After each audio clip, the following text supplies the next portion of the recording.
Bismillahirrahmanirrahim. Assalamualaikum warahmatullahi wabarakatuh. Selamat datang, Syaib Amin di sini dalam satu lagi Dilema Ayah. Saya kali ini bersama dengan Brother Hazrin Mohamad. Abang Hazrin Jawigrafi yang saya pernah satu ketika dahulu saya pernah interview dia. Dulu a few years ago, 5 to 10 years back, nampak dia banyak bersama-sama dengan anak. This is what just I see lah, tapi saya nampak macam ada sekali tu macam main skateboard, enjoying, very involved lah. So I just want to know, is being part of your child's involvement pays back today? Macam just sekarang ni anak-anak dah besar. So I just want to know the progress. So kita akan bersama dengan Brother Hazrin. Assalamualaikum. Waalaikumsalam. Khabar? Baik, alhamdulillah. Yeah. Bang, so how are you? Maybe you can introduce sikit your family for those yang belum tak tahu, yang just to update lah. Okay. Alhamdulillah. Bismillah. Okay, I got married early, 24. Anak 4. Yang first tu kembar. Lepas tu lat setahun my daughter, then lat setahun my youngest son lah. So my eldest now, yang kembar this year 22. My daughter is this year 22. So baru habis NS. My daughter is 20. My youngest is 19. Okay. Okay. Yeah. So semua dekat rapat-rapat Youngest anak lelaki atau perempuan? Yang paling youngest nombor 4 lelaki. Lelaki 19. So one year lah kira. 1 year. So 19, 20, 22. 19, 20, 22. Yang kembar lelaki kan? Yang kembar lelaki. Okay. Wow. Habis so you got married 24 Yes. Very early. Maknanya bila diorang 24, maknanya 25, 26. Kira during your 20s tu diorang kira kecil lah. Yeah. Before you 30. Before 30 dah ada 4 lah. Before 30 dah ada 4. And very kecoh time tu kira macam diorang dah primary school semua kan? Yang kembar dah primary school lah. Ya. Wah, Masya Allah So that's why when you in your 30s, you still young kan? It's very young. 30 very young. Young tu young lah, tapi dah start penat lah. Dah tak penat lah, betul lah. Energy dah. Pasal kerja, jaga budak. So energy level dah kurang lah. Yeah. So that time macam mana you kira, what's the situation like Can you bring us back macam during your bila cakap kerja penat tu, what's like dia punya routine tu kalau boleh ingat? Dia punya rutin so pagi because the good thing is that my parents and my in-laws ada tolong jagalah.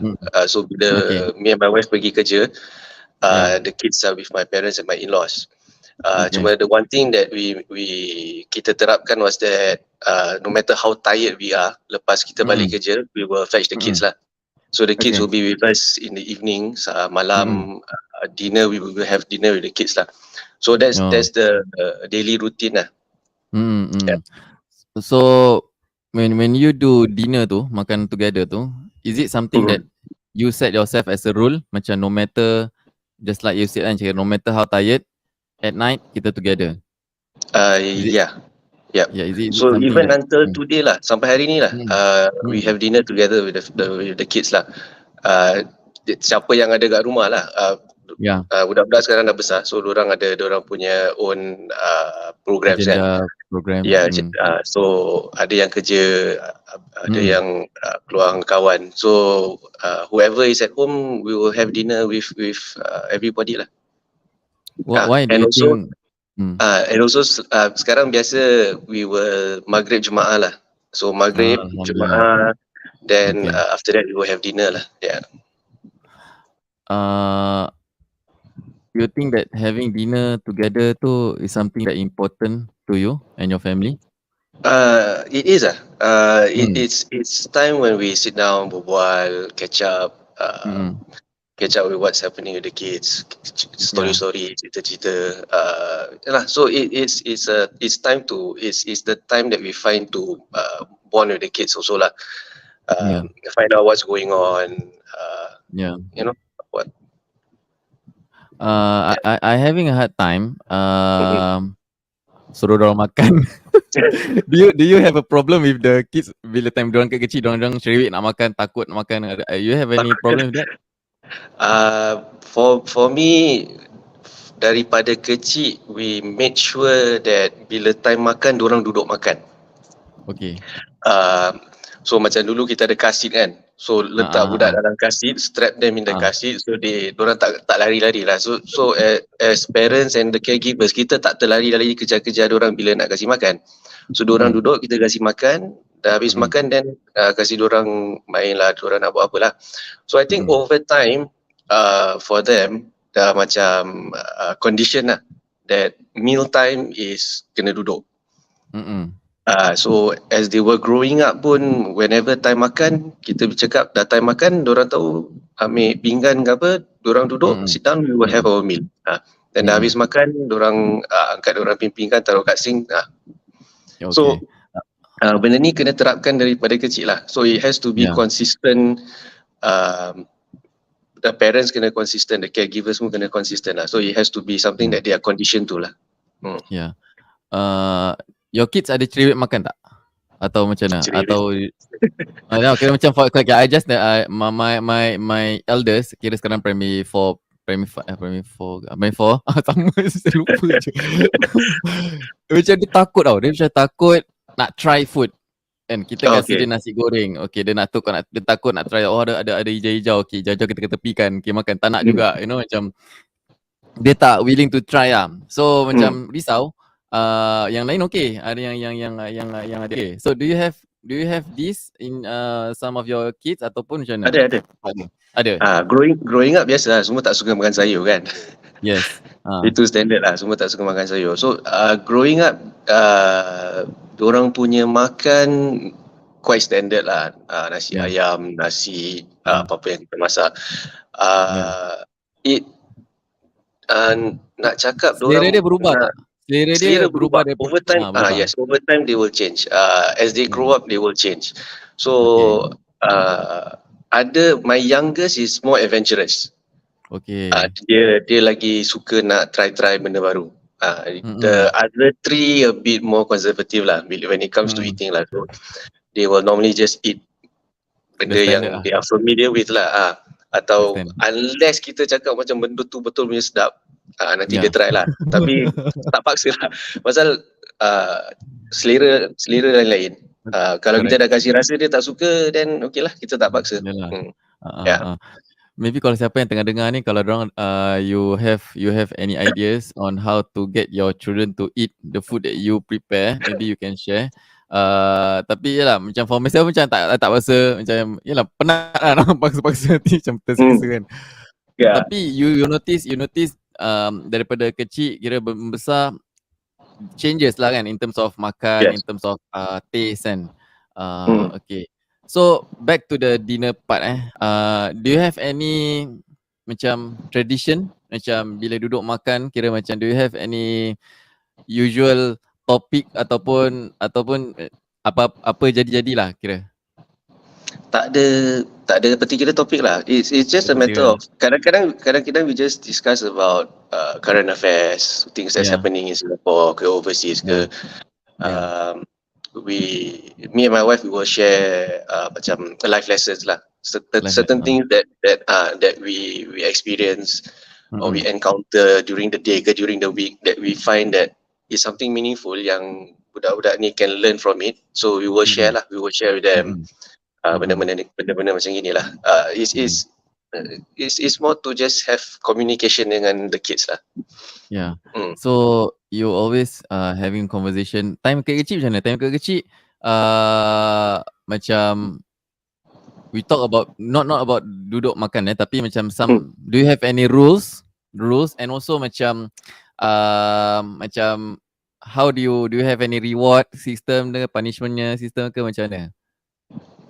Rules Tak ada macam yelah maybe you have timetable ke ataupun macam bila balik tidur mesti kena pukul ni ataupun tengok macam mana dorang penat ke, you know, that kind of bila malam. Basic rules is bila dorang kecil basic rules bila dorang main, dah habis main kena kemas. Itu you terapkan. Yeah. And then bila dia dah ambil satu benda, dia dah main, dia dah habis main, dia nak ambil lagi satu benda, yang benda yang first tu dah main kena simpan dulu, baru keluarkan yang the next one lah. So jadi dia automatic lah, jadi tak berserak. And then benda ni terapkan bila kita pergi rumah orang. Kadang-kadang rumah orang ada anak-anak kan, orang main. Nanti bila dorang habis main, I will tell them dah habis main, you know what to do kan. Nanti dorang tahu lah, dorang kemas, tolong taruh balik lah apa yang dorang main. So that's one thing that I instill in them. Make sure benda yang dorang ambil, dorang letak balik. Jangan sirak-sirakkan lah. Are you the type yang organising type? You are the type yang macam nak kena ada organisation, nak kena macam everything ada rumah, everything ada place dia, that kind of thing. Sort of lah, macam ada tempatnya lah. Jadi jadi senang lah. Senang untuk nak ambil, senang untuk taruh balik, senang nak cari jugalah.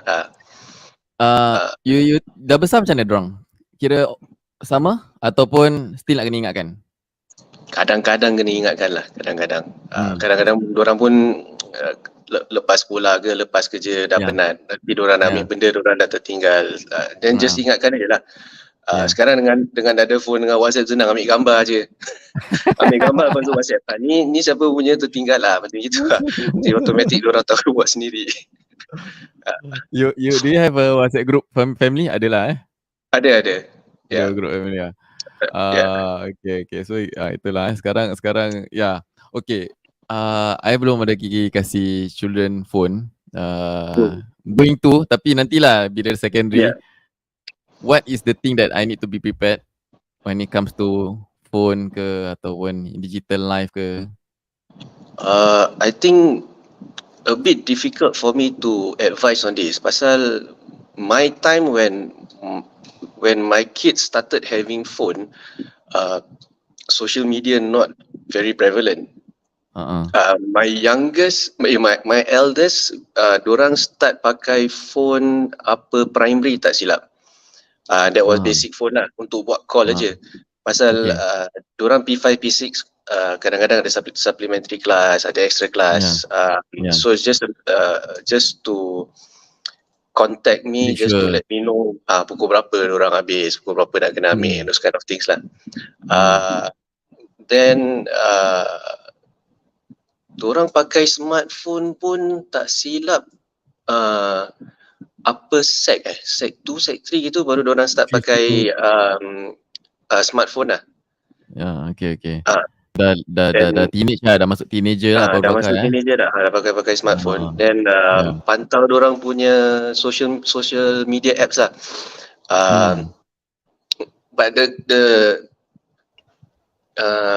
my boys not too much into social media. Dorang sekadar paling banyak tengok YouTube video, Instagram, itu je. My daughter ada juga TikTok.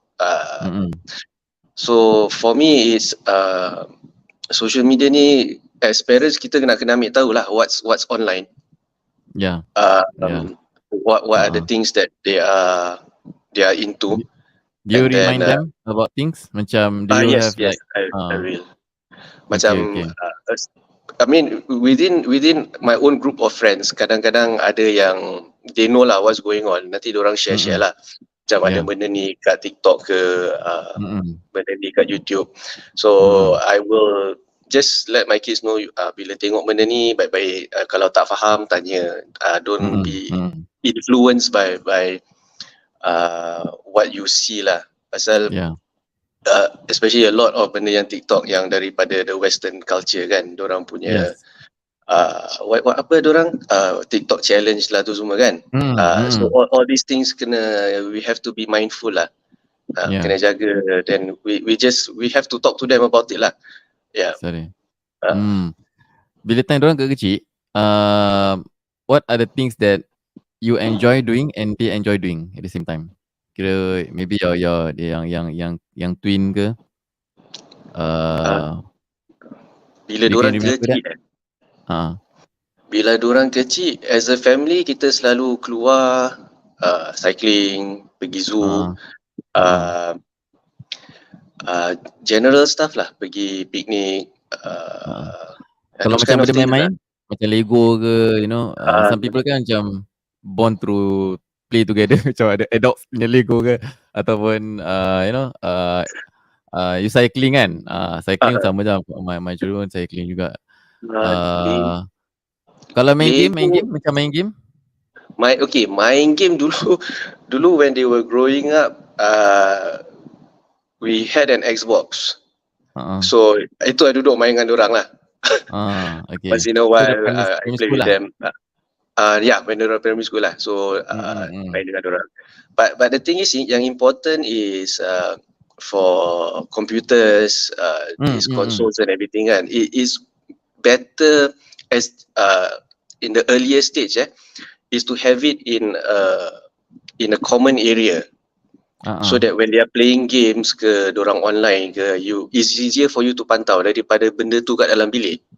Yes. Bila kat dalam bilik nanti kita tak tahu apa yang dorang buat, you know.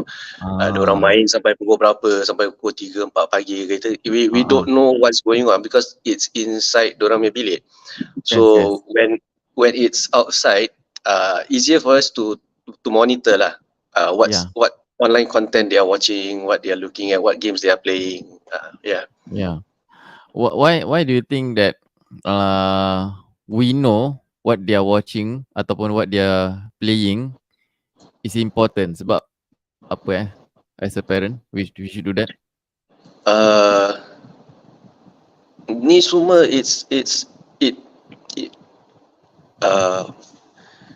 masing-masing punya style. Pasal I think macam for myself, my kids dia play games, computer game. Dia play yang online. Kita tak ada konsol. Kita baru ada orang kasih Nintendo Switch. Kalau tidak, tak ada lah. So kita ada laptop aja. I just buy yang $50 laptop, then I letak RAM barunya, then dorang boleh main computer game. Tapi dorang sendiri find games online. Macam Minecraft lah, apa yang online. Sekali ada game yang online yang free, macam you know, macam casual games yang macam Flash lah dulu. Ada macam bunuh zombie tau. Macam very gory. Macam start from there macam okay, nak kena tengok apa dorang. Kau tidak ada main kan. Ni it can affect them psychologically lah. In the long run kalau kita tak jaga kan. Because it's prolonged exposure, and then if they don't know that itu just a game, nanti takut benda tu terbawa-bawa. So this is something yang that's why kita kena pantau lah what games they are playing. Important lah.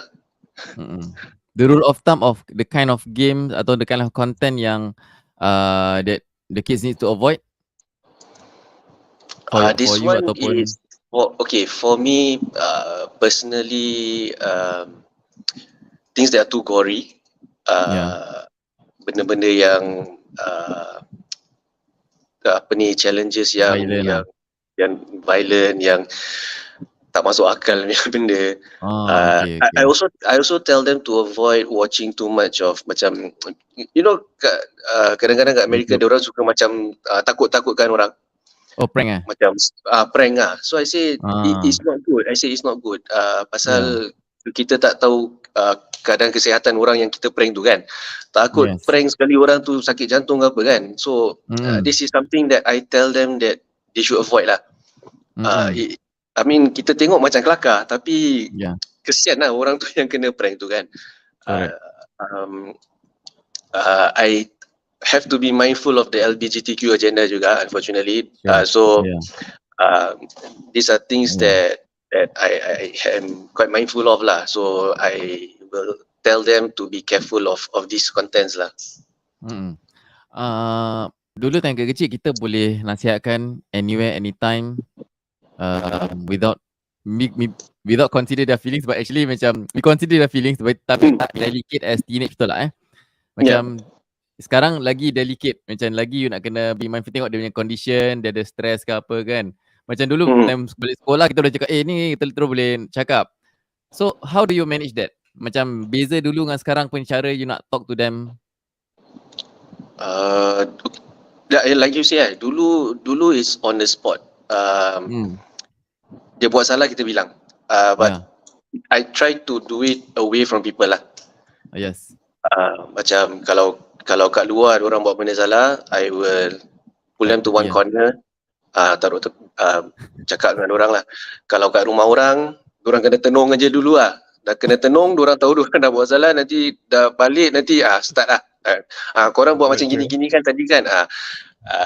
So that was then lah bila orang kecil. Sekarang orang dah besar, semakin dewasa it depends on how close you are with your kids.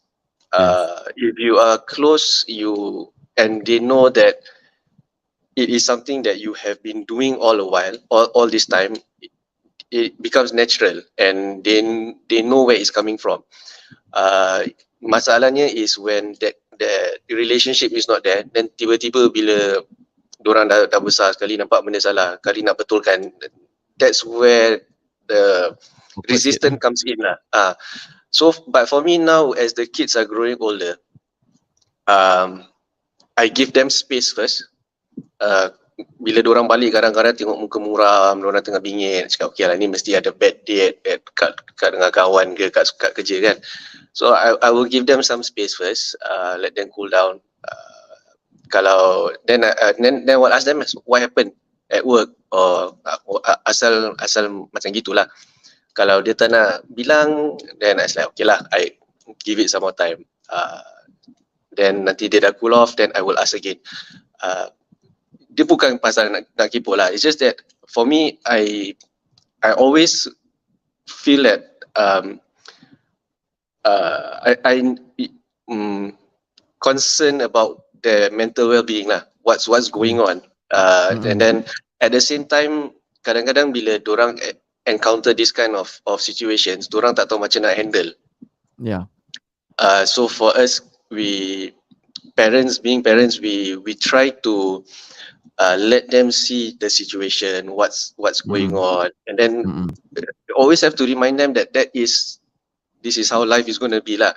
It's not all good, sometimes you meet people who are going to be difficult. You have colleagues who are going to macam tak nak buat kerja. So these kind of things are things that we need to explain to them lah. Do you have any specific timing yang the best, macam I don't know, maybe time makan ke ataupun time maghrib ke, that kind of specific time gather together, then baru cakap, ataupun you find their own time, maknanya bila dia tengah cool off, tengah relax, then berbual dengan dia directly kat dalam bilik, that kind of thing. For now that they are older, I will find time individually. Yes, that's with them. Right. So I find opportunities to be alone with them. So things like the easiest time for me to be alone with them is when they have to go somewhere. Then I will tell, okay, I will send you. So dalam journey tu, bila tengah hantar orang dalam kereta kan, nanti berbual dengan orang, what happened, macam gini. So that's the option. Okay lah. I mean, because like I said earlier, it depends on the relationship that you have built with your child from the start. So that kalau daripada mula you already have this conversation that you have with your kids and they feel comfortable talking to you, then it's easier for them to open up to you lah. But it takes a lot of work. It takes a lot of work, a lot of effort on your part and on the part of the parents, and also you need to understand kita punya anak punya psychology jugalah, how to approach them, macam mana nak cakap dengan orang, how they will react to it, and then you have to give them space to react to what you tell them. Yeah. As they grow up, they will have their own mind kan. Kira they will have their own decision, the way of talking, the way of replying, and maybe for my kids now macam diorang masih kecil, macam below 11, below 10 kan. Kita boleh terus snap, boleh terus marah. Jangan cakap gitu that kind of thing kan. Tapi bila dia dah besar, bila dia dah macam your children kan dah 18, 17, 18 kan. Kita tak boleh buat gitu lagi Kita tak boleh snap, kita tak boleh. It depends on the severity of apa yang dorang buat lah. Kalau if it's something that is very severe yang salah, that perlu kena marah, then kena marah. When it's but for teens it's more of you have to nasihat lah. Diorang dah sometimes they will block out lah bila kita marah. But certain times when it's really things that really needs to be nipped in the bud, then kena marah. But most of the time it's more of nasihat lah. You have to talk to them, nasihat dengan orang. As parents also kadang-kadang kita kena listen to their point of view, where they are coming from, and then we sharing with them is based on kita punya experience. So there has to be that two-way conversation lah with the kids at when they are older lah. Yeah.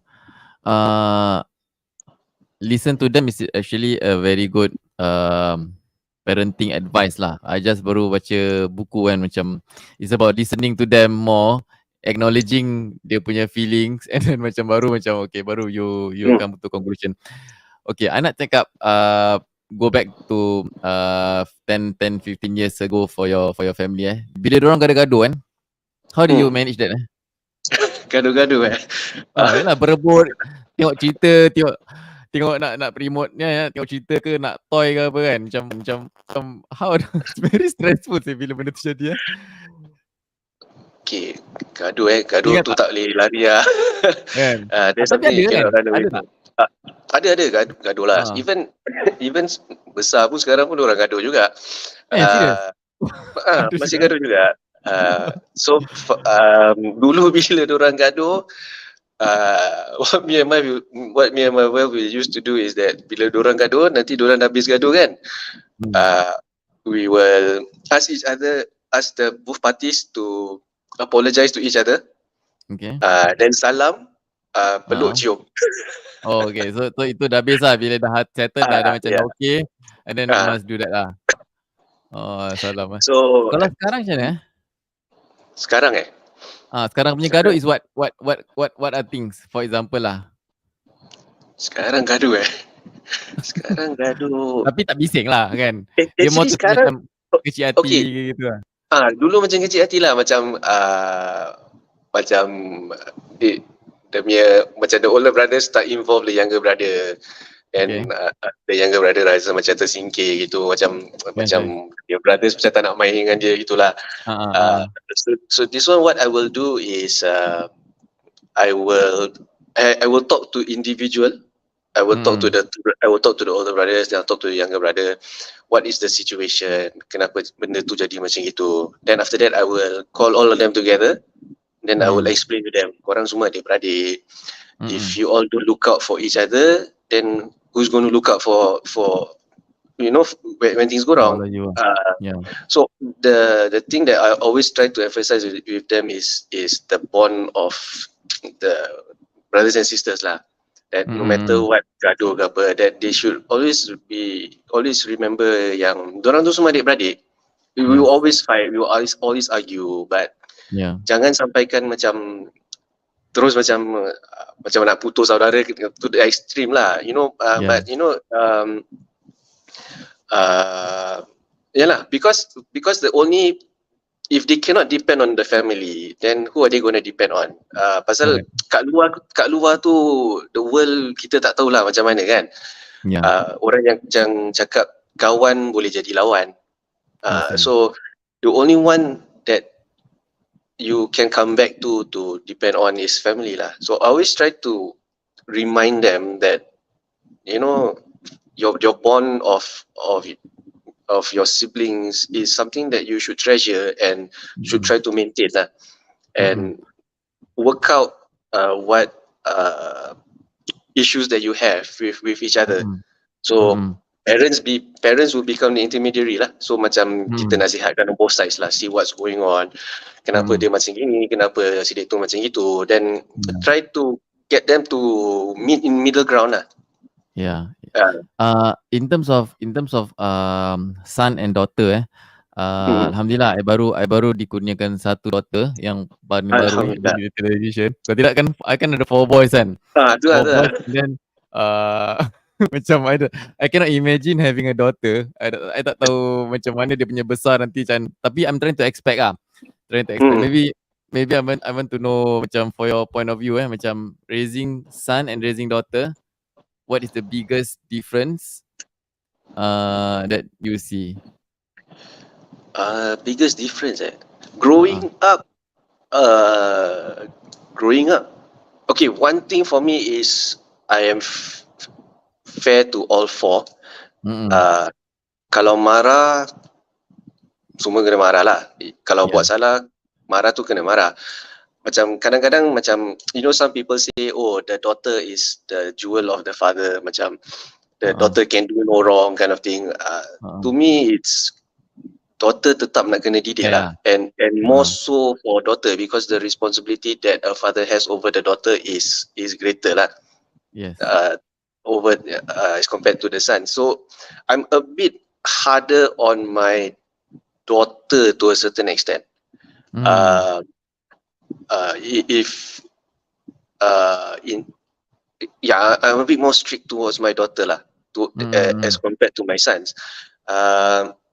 Tapi bila time kecil, diorang main-main together like sama kan? Maknanya macam diorang ada kacau-kacau each other, macam berebut-rebut juga, nangis, that kind of thing tak? Sama lah. Sampai sekarang semua menyakat satu, the sister selalu kena nyakat lah.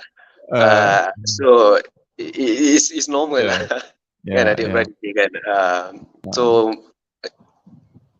I think the only difference is I pay closer attention to her in terms of her friends, and dia punya solat dia lah. Dia punya solat dia. That one, these are the things that I pay extra attention. And also bila dia dah balik tu, slowly lah dengan my wife, kita macam guide dia, then encourage her to wear the hijab. So jadi bila sekarang dia dah besar, dia turun okey lah, senang lah. Kita tak payah ingatkan lah. Yeah. Okay. Itu lah. What's like having that conversation? macam which conversation? I mean yelah, bila dia nak conversation yang dah besarnya lah, macam you and wife tengah discuss, okay, we need to do something, we need to talk kan. Yelah pasal semua dah besar kan sekarang, semua basically dah balik lah kan. dengan son semua kan.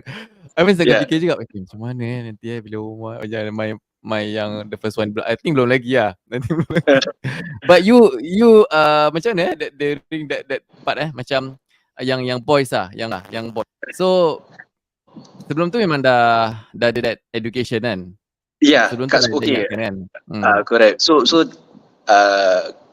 kalau diorang pergi government school senang, because they have in health education diorang, and in science they have already taught about puberty, so on and so forth lah.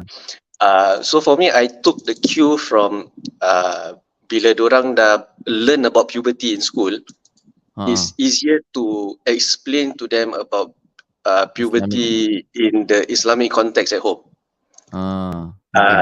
And benda ni kita tak boleh macam nak malu-malu lah, macam nak cakap macam sekat lah, macam alamak paisi lah nak cakap pasal benda ni. For me, I treat it macam it's something that they need to know lah.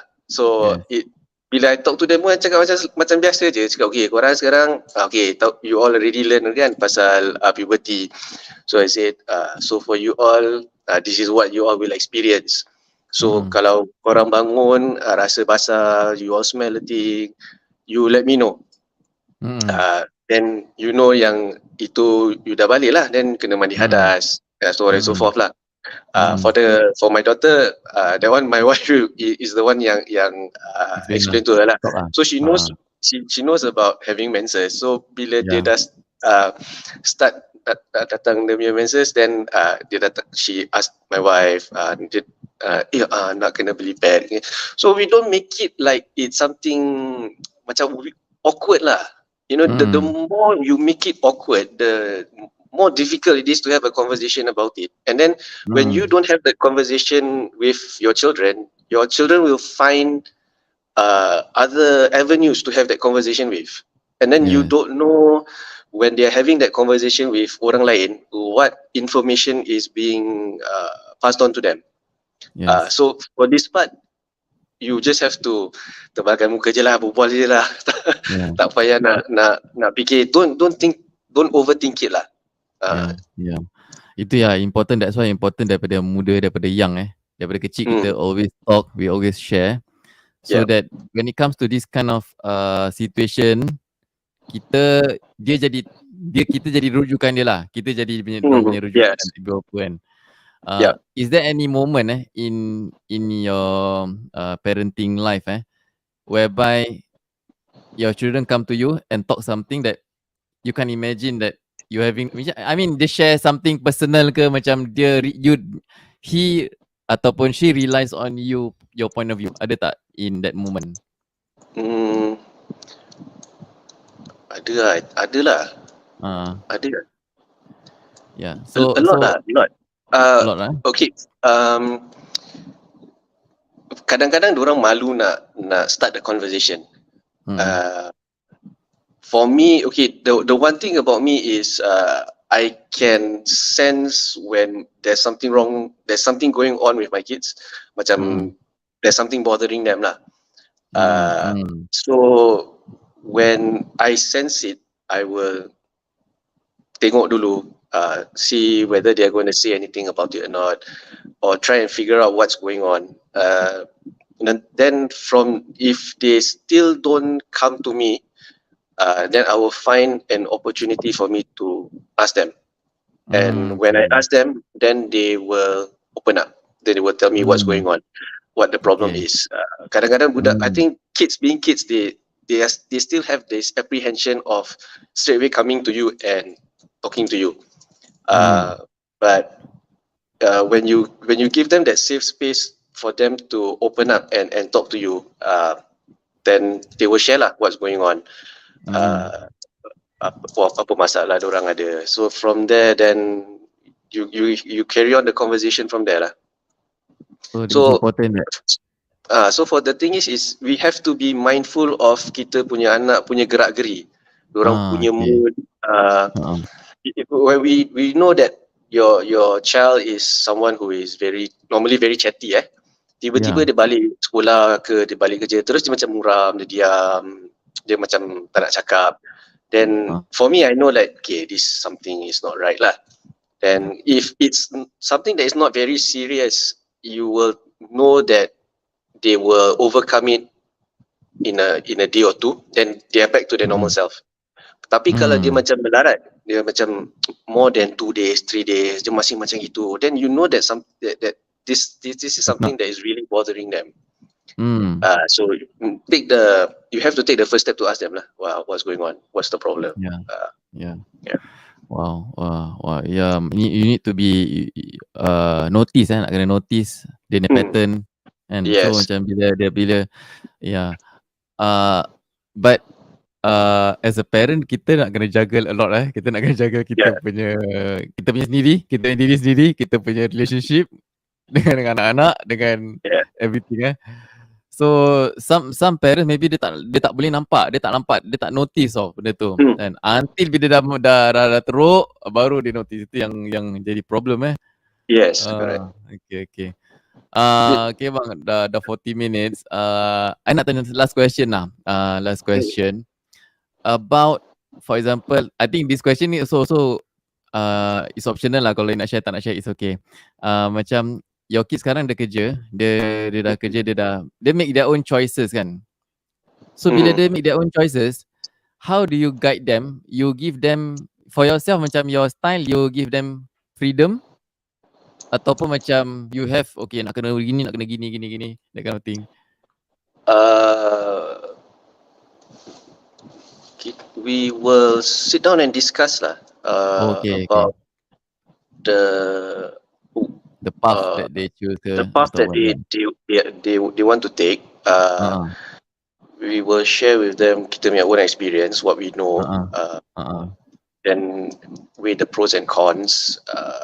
I will also tell them to do their own research about the things that they want to do, and then to get back to us about apa yang diorang nak buat, why is it that they want to do what they want to do.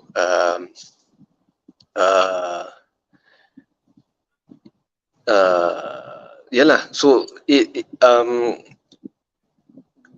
but then we guide them as best as we can. But when we feel that the decision is not good, then we will tell them lah why it's not good. But so for example macam okay, just a general punya advice for me macam is everything going to be according to what I'm thinking ataupun there'll be a lot of changes in future? Macam okay, for example macam you hope your children gini kan dulu kan, for example lah, tapi how many percentage that what's in your mind ataupun you actually have to be open, flexible? Have to be flexible lah. Yeah, you have to be flexible lah. Dia macam you will never know you hope for the best. You pray and hope for the best. Then whatever comes their way, if it's not what you imagine or what you want to envision, then you have to adjust accordingly lah. And then make the best of the situation lah. Because this is beyond our control lah. Kita sebagai mak bapak, the best that we can do is kita nasihat, kita bimbing, yang the most important is kita doa, then kita tawakal lah. Then whatever that happens, kita reda. There's always a hikmah behind what happens lah. So this is kita punya expectation tu kita kena manage lah. As parents, we need to manage our expectations.